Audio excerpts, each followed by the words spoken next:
Hey, welcome to Clarksville Vibe the show where we tell the stories about people in Clarksville, Tennessee who make this place the greatest place to live in America. I'm your host, Kevin Kennedy Jr., really excited about today's episode. Hey, thank you for continuing to track with us as we're telling the story about positive and impactful people all around our community. I know if you've listened to previous episodes, you've just gotten a tremendous amount of value in the content that we're providing, and it's definitely not me, it's just the guest, and I'm going to keep bringing you those stories. Today is one of them that I'm really excited about. Our guest today is very highly energetic. She has just got a dynamic go-getter attitude. I kind of call her the queen of the ribbon cuttings here in Clarksville. She is just all over town making a positive impact and a positive difference. She has an official title as the preschool director at a local children's school here. She's got lots of other titles. She's a marketing director for a title company, all kinds of things going on. And I'm not going to continue to bug this up, so I'm just going to bring her on. But I'm excited to have Erin Yow with us today. Erin, thanks so much for jumping on, taking the time, and absolutely, I'm making so this happy happen. to be here. Yeah, in the middle of a school day. Yeah, right. Made it work. I guess that's when ribbon cuttings happen too. Yes. Kind of. Yeah. So that brings me to my first thing. Like, you have just made Clarksville your home. You have just put yourself and your family fully rooted into this community, and not only are you receiving a lot of benefit, but you're adding a lot of value to our community in lots of different ways. One of those ways right now, and this is going to be the story of this episode, it's like, here's what Erin does, here's what else Erin does, here's what else Erin does. But one of those things that you do right now is you're the chairperson for the Clarksville Young Professionals through the chamber, which is really exciting because back in the day, I used to be that too. Several years ago, probably 2014, 15-ish, I had a run through CYP and found a lot of value in it now, but not many people know about it. And I think it's such a tremendous asset to the community. So tell us a little bit about CYP and how did you get involved, and what was kind of your stamp, the Erin Yow stamp for this year that you changed in CYP? Yeah, so I actually found a Facebook memory from a few years ago where I said, hey, does anybody have any information about Clarksville Young Professionals? I just want to know more. Right. So that was really funny that popped up the other day. But I got started with Clarksville Young Professionals just as a networking opportunity, which is the main point of Clarksville Young Professionals. It's trying to provide a positive environment for young professionals for networking and for just growing our community. Yeah. So I would say that maybe my stamp on it for this year is I've gotten us out of the basement. Yeah. So Clarksville Young Professionals historically meets inside the Jefferson building, and we're in the basement of the Jefferson building, which has just been revamped and it looks amazing now. I've not been down there. Yeah, it's been redesigned and it's, shiny and very cool. Painted. But I told Melinda specifically that I wanted to get us out of the basement. Yeah. Here's what we're going to do. Here's what we're going to do, Melinda. So where have you gone? So we have gone on lots of field trips this year. We've gone to the Customs House Museum. Yeah. We did a tour with Frank. We have gone to, oh goodness, I'm not even going to remember all of the places. We just kind of tried to go all over Clarksville and just really get people experiencing what Clarksville has to offer. I want people to see and be able to walk through places that they maybe hadn't been. Yeah.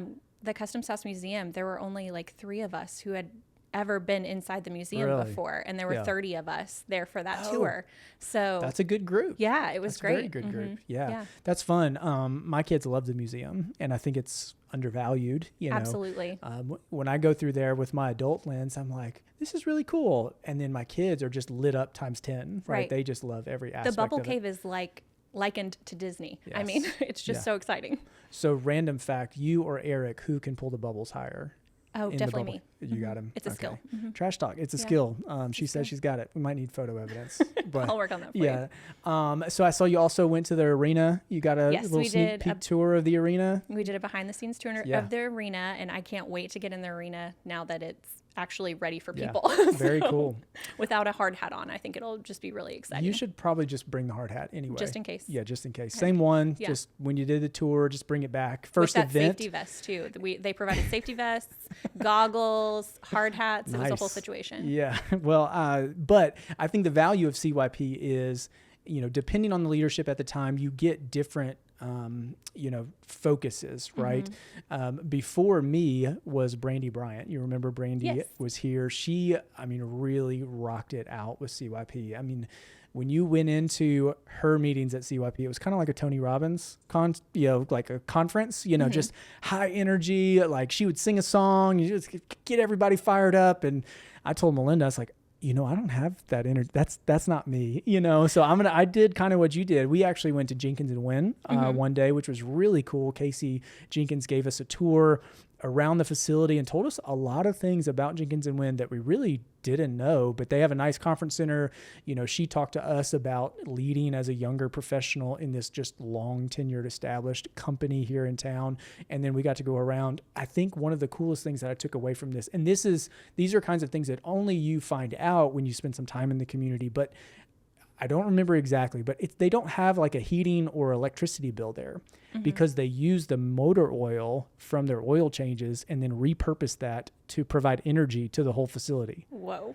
Amazing. That's How would you know that? Unless, Casey's not telling you that randomly at an Austin Peay game or something. But when I took the time out of the schedule and said, hey, we're going to go down there and hear from people, I was like, that's a pretty cool fact. Not something that I would have necessarily expected to learn today. And then obviously she provided a lot of value in just her talk on leadership, but I thought that was pretty fun. That's awesome. Yeah, I know. I'm going to have to take a note of that. We're going to have to go to Jenkins and Wynn. That's right. Yeah, that's cool.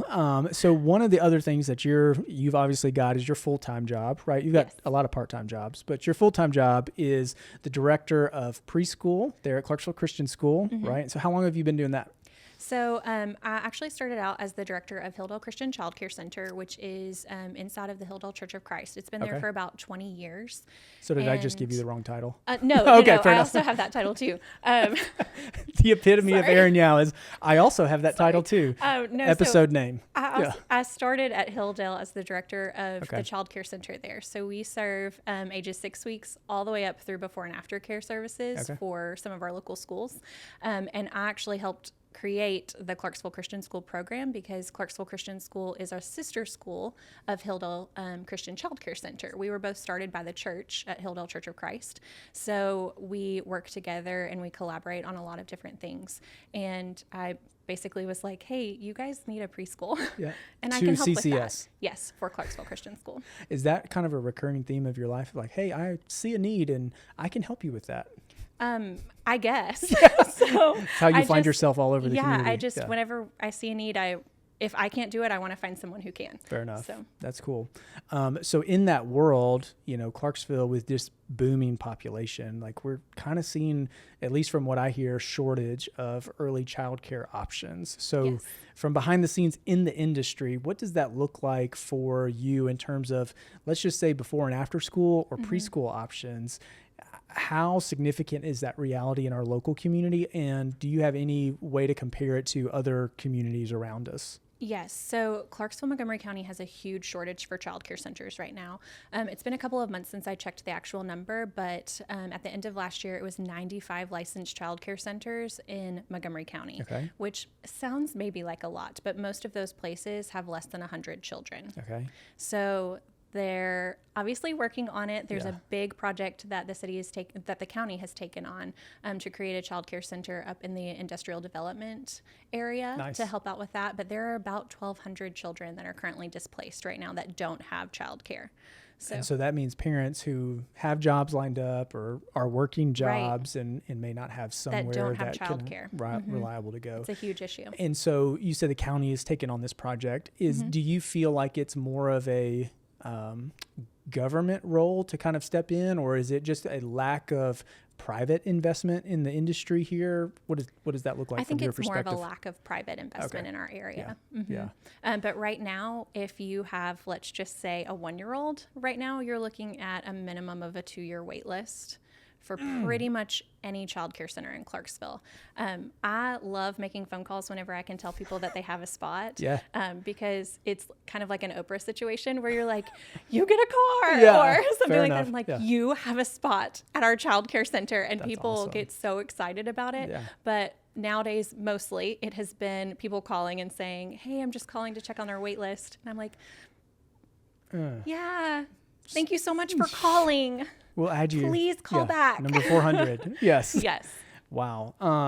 So what is that, how does it affect our community and how does it affect your school? Because I guess you can certainly rely on, just, hey, this is the physical space that we have and this is our capacity and we can't really grow from here? Or is it where you kind of go to a board of directors or someone who oversees you and says, hey, our demand is so great, can we continue to look at other options, or are you just maxed out on space? Unfortunately, right now, I'm just maxed out on space. I've taken up every inch of square footage that was even available in my building right now. When I actually started at Hilldale more than 10 years ago, deep swallow. That was really tough to say. Yeah. When I started at Hilldale, it was 63 students, and now we have over 200. And so our footprint is as big as it can possibly be on our campus right now. It can't get any bigger. We do have some plans for more early childhood at our new campus for Clarksville Christian School, which is going to be, we just broke ground on that a few days ago, which is going to be off exit 8. That's exciting. And we are hoping to actually be at that campus starting in 2024. So wow. Pretty quickly. Yes. Yeah. Well, you need the space. Yes. So I'm sure you need the space. I and definitely the need elementary the space. school, middle school, high school needs some space. Yes. So I don't know if you're allowed to comment on this too much, but is the whole school moving into that new location, or are you kind of having a dual campus? Yeah. So we're actually going to have 2 campuses. Okay. We're always going to have our Sengo campus. Yep. The plan is to move our upper school first, and then we'll always have a Sengo campus for elementary school, but we'll also have elementary school at the new campus as well. Okay. Oh, that's interesting. So we have elementary at both. Yes. I guess just based on needs of the school or needs of the parents. And we'll be actually transporting back and forth.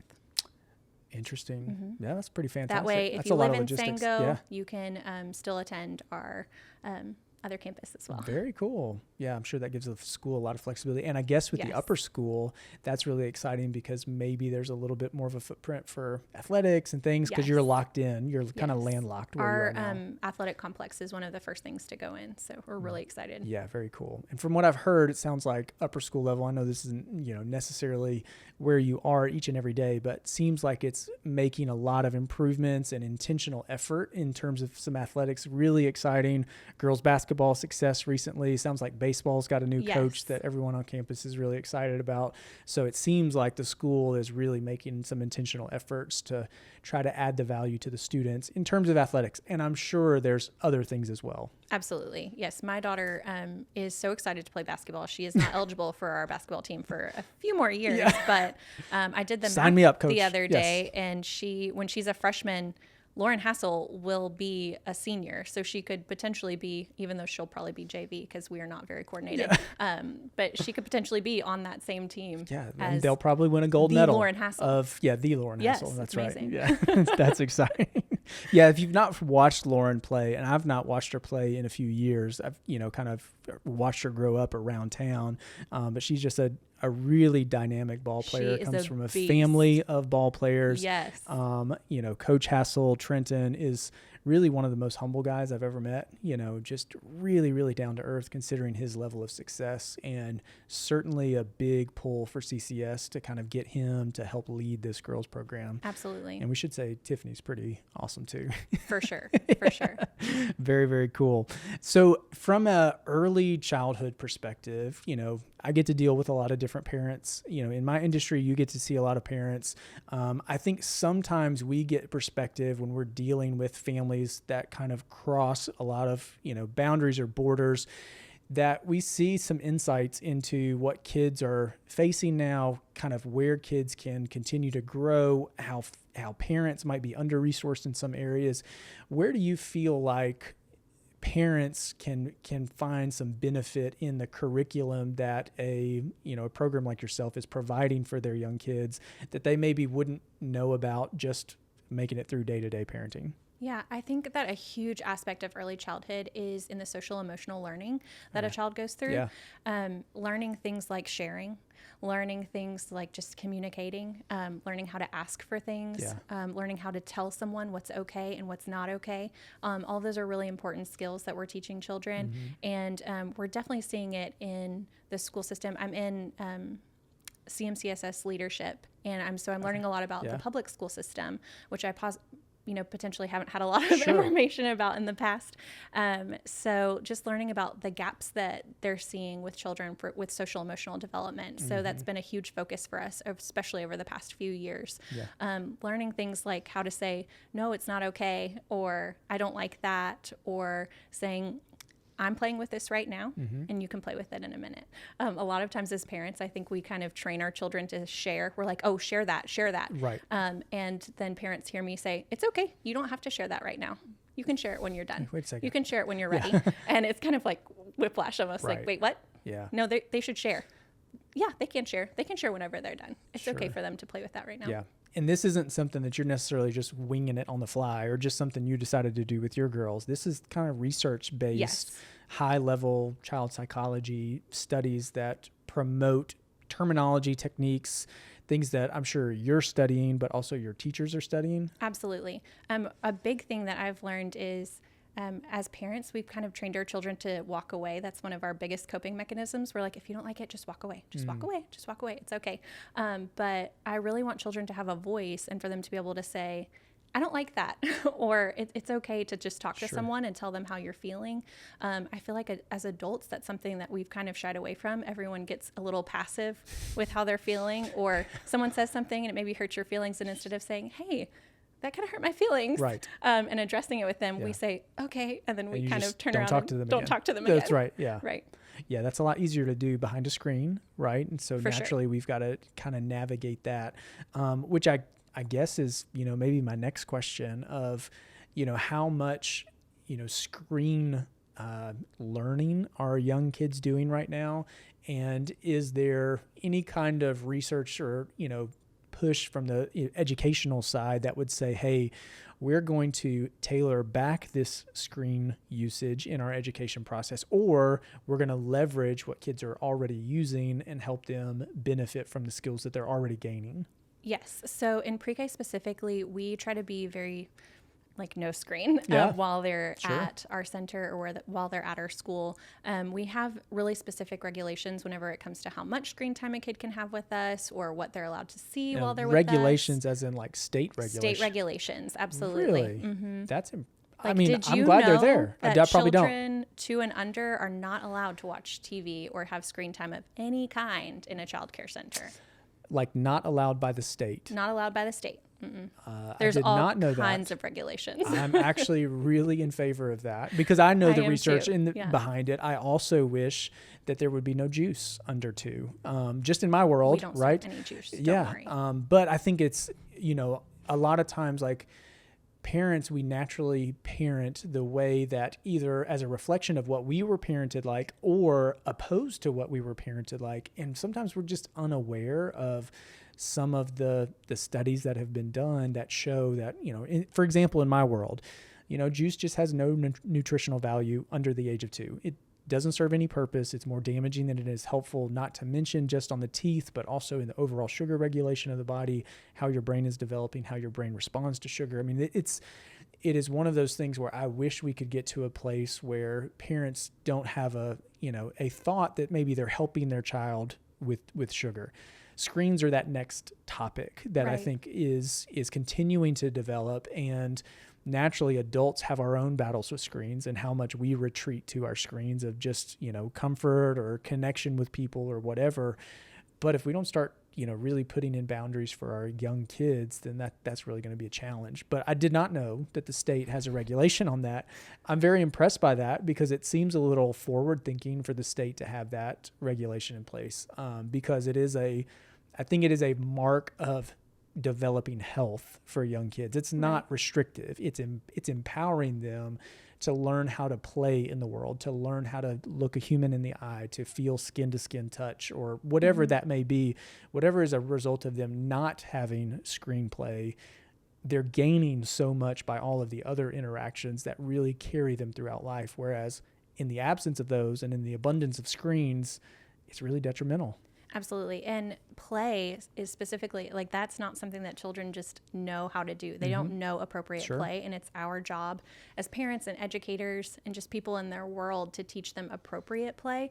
So it's so beneficial for your child to play in a kitchen center and to play kitchen. It's so beneficial for them to build with building blocks, because not only are they working on those fine motor skills while they're doing it, they're just learning how to imagine and create, to have fun. They can, learn that they can build something, they can destroy it, they can build it better, they can build it worse, they can do it again. Sure. It's just all about exploring and just demonstrating that positive play and just demonstrating how to do it is so important at this age. So, kind of along those lines, I think sometimes that early childhood education, let's say 2 to 5 or so, parents look at it as in like, well, they're just babysitters, right? I can't believe we're paying this much just for somebody to, let sit our kid in front of a TV. And in reality, it's not what's happening. Like across the industry, especially if this is state regulated, it's not what's happening. There are certain benchmarks that you're working towards. There's prep time that your teachers are doing, and even mentioning things like kitchen play. Like these are intentional choices that you're making. So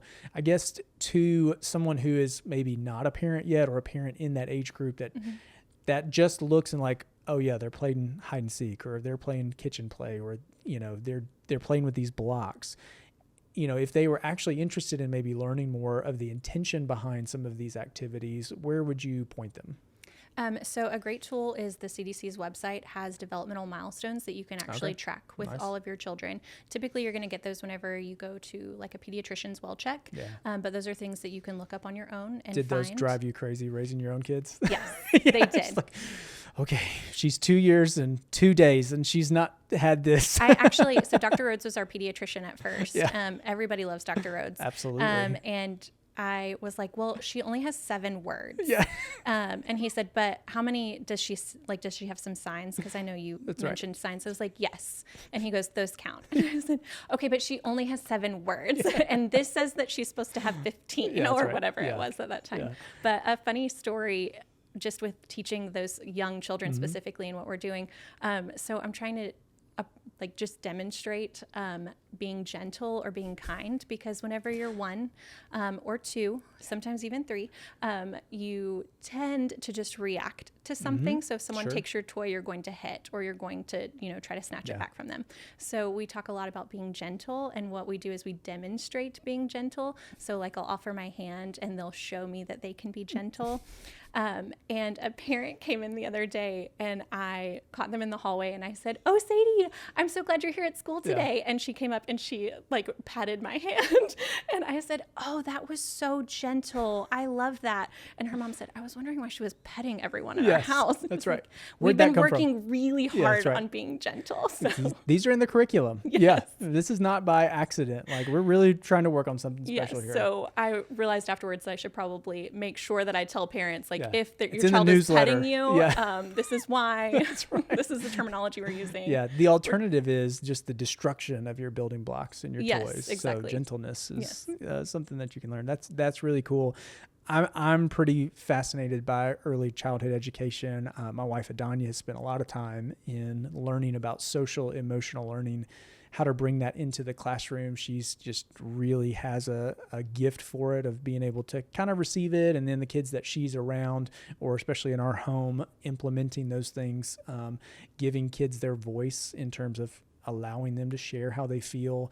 I'm really curious how this generation of children grow up and how they use some of these skills that I hope we're really benefiting them with in terms of gaining them at a young age, and seeing how they then respond emotionally to the world when they get to be in that age where it can get chaotic, right? And they're not necessarily coming to us anymore, or they're young adults, and yet the building blocks of the emotional framework that maybe they can use to then go on and take the world, they've got a really solid foundation.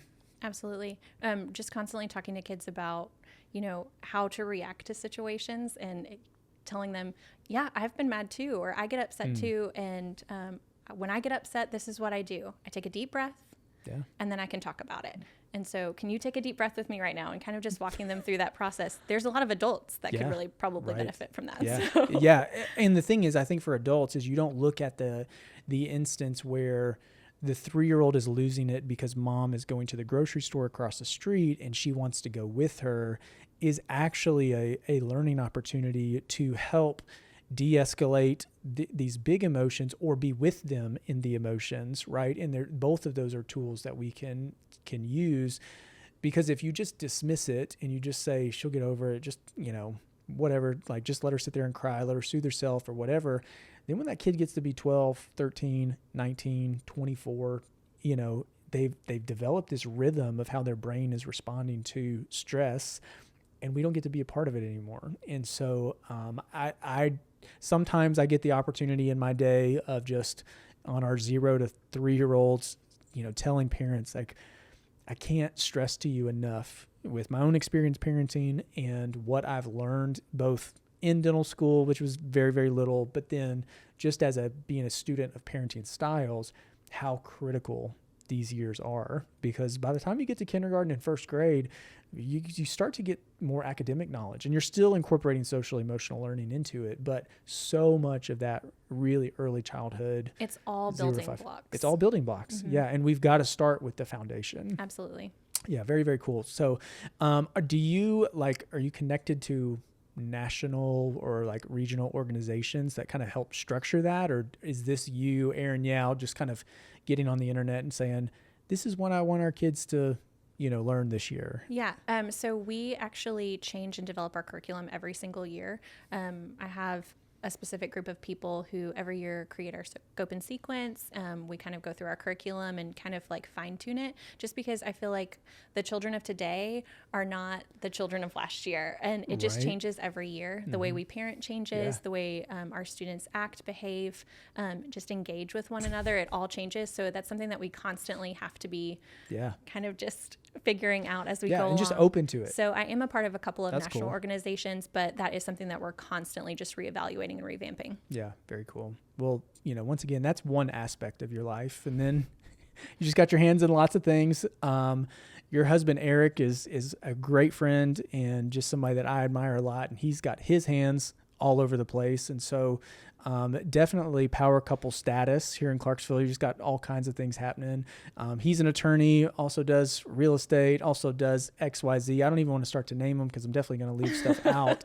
But one of the things that I know that you guys do is, you at some point in the past created this kind of giving entity of your family. You created a foundation where as a central part of like who you are as a family is being generous to our community and finding needs and then helping serve those needs with dollars and with resources that can help make our community better. And so I do want to hear more about that, hear more about your foundation. What are some things that excite you from that level of leadership, and what have you been able to be a part of since that started?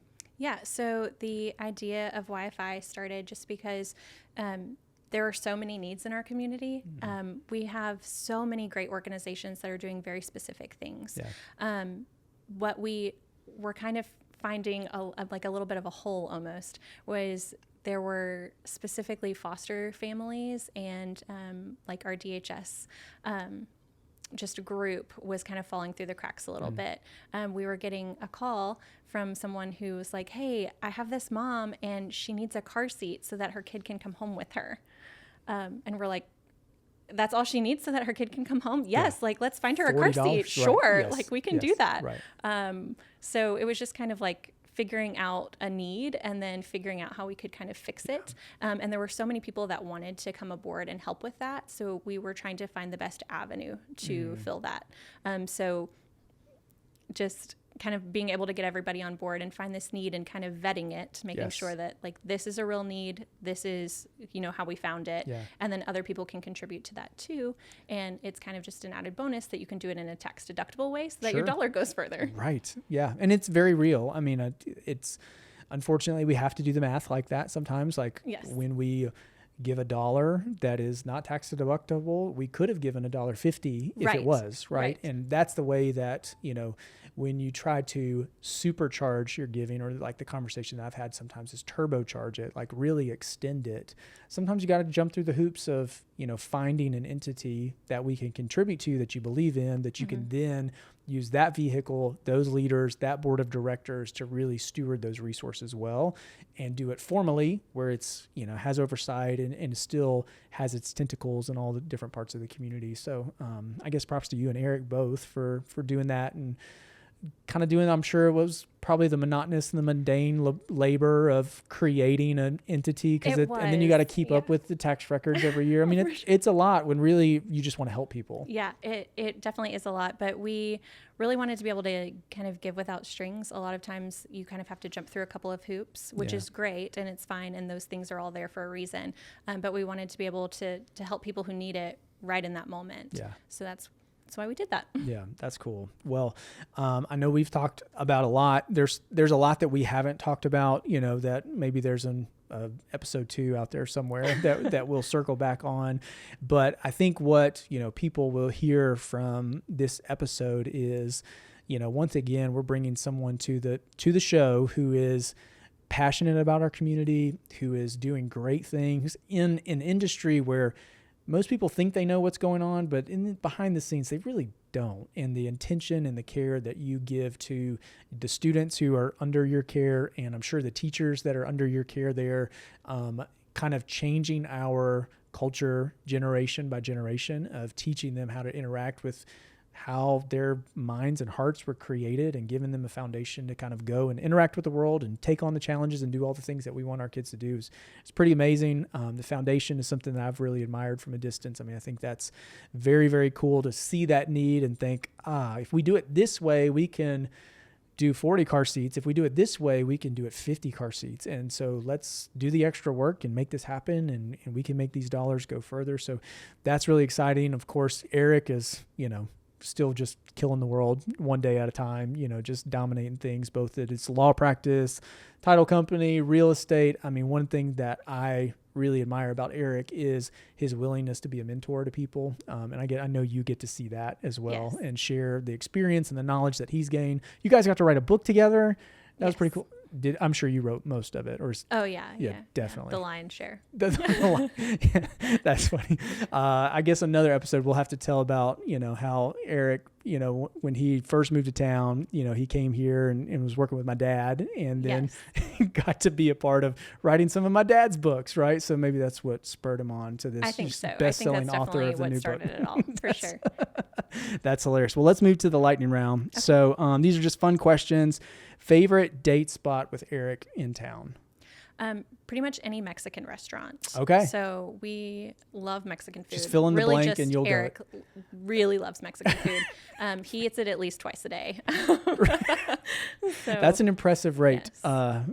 Way to go, Eric. All right. Favorite place to play with the girls in town? I love the Customs House Museum, and I love our parks. Cool. We have incredible parks here in Clarksville. Nice. What is one annual or regular event that you always look forward to going to? I actually love the Blue Jean Ball, which is a fundraiser for Crime Stoppers here in Clarksville. Okay. Yeah. Nice. It's very laid back. It's really fun. Just chill. Yes. You wear jeans. So yeah. Blue Jean Ball. Nice. Do you have a go-to song for karaoke? Anything Disney, really. Oh, okay. I'll Make a Man Out of You is kind of my jam. I'll Make a what? I'll Make a Man Out of You. What is that from? From Mulan. Okay. Only the greatest Disney song of all time. All right. Cartoon version or live action? Cartoon. Okay. Going old school. Yeah, going old school. Nice. All right. Well, thanks for jumping on the show today. Thanks for all you do in our community. I know our community is better because of people like you who just, really want to see other people do well. And you've been given this gift of, the resources that you have, the knowledge that you have, your dynamic personality, and you're just using it to bless others. And so we're really appreciative of that. thank you so much. Yeah. Well, hey, thanks for making it to the end of this episode. Once again, I know that you found a tremendous amount of fun and energy from Erin and all that she shared today. I know you probably got a look behind the scenes at some of the things that our preschool, I'm going to call them professionals because we know that they are based on what she said, are teaching our children in things that include just play, social, emotional learning, all of these things that are all over town. I know that you found a lot of value in that content. Go back and watch some older episodes, kind of catch up on anything that you've missed out on, because just like Erin, there's many people across our community all over the place who are just using their gifts and their skills and bringing them and making a positive difference in our community. Thanks so much for making it to the end of this episode. We'll catch you on the next one.